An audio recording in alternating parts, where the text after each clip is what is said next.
Hello, I'm here today to speak about prejudice and discrimination, and I want to do that because it's something that really interests me.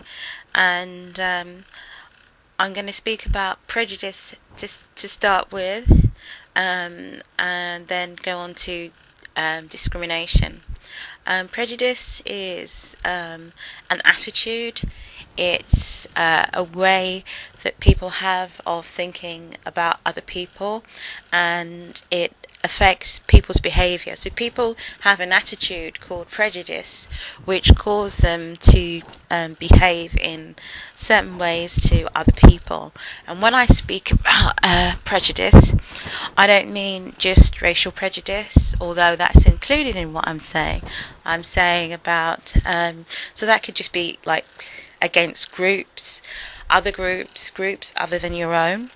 That can be a gender, so that can be prejudice against men or against women. That could be to do with disability. So there's all sorts of areas where prejudice is alive. What I wanted to say was that I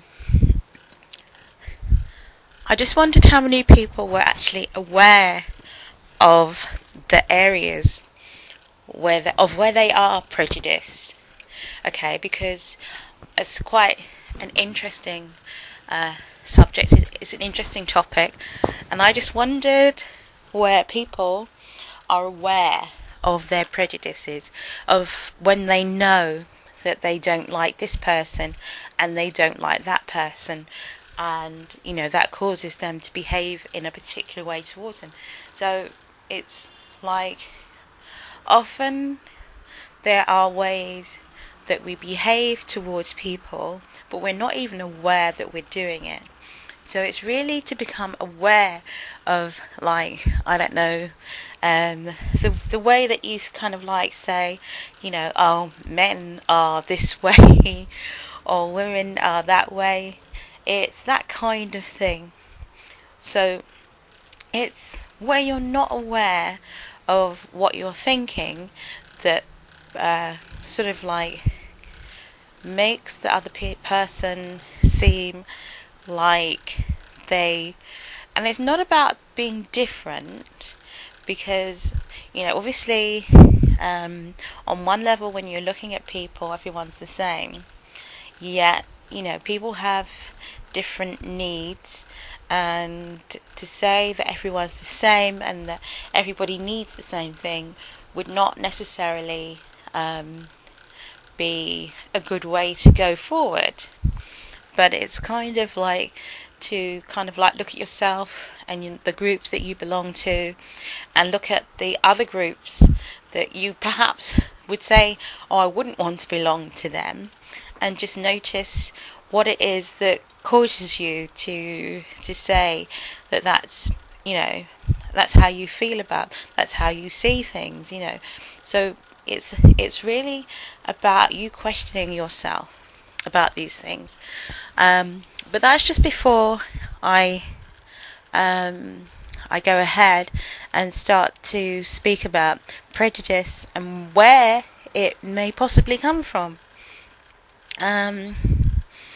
Prejudice, because people kind of like think, oh, it's normal and it's natural, and that may be.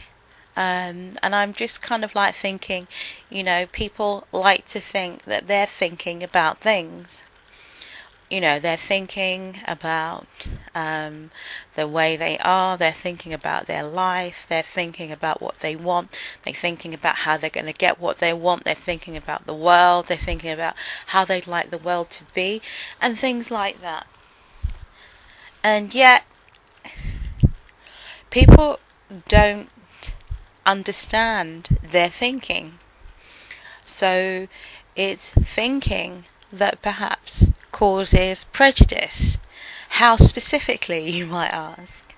Okay, so when you think about humans and you think about how humans learn, and especially, I don't know, how would you know that a chair is a chair?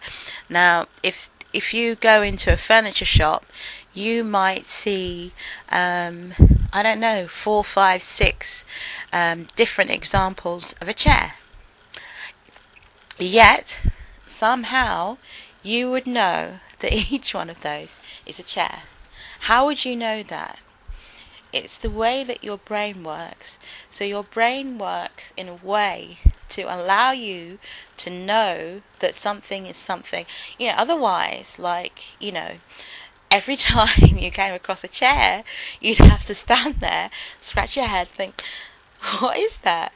And then you might sort of your brain would come up, aha, chair. But there's something in there's a way that your brain works that allows you to see a chair or something that's chair-like and let you know at that time that it's a chair. So your brain does something called categorization. So it lets you know that a chair is a chair, lets you know that that's a window. So, a sash window, they let you know that the shop window, the big window is a window. They let you know that, this is a glass, that's a glass, this is a sherry glass, this is a whiskey glass, this is a water glass. But they're all glasses and you would use those to drink from. Sometimes you might get a bit of a novelty item and then your brain would be going, what's that? The whole idea with a novelty item is to actually get you to start thinking outside of the box.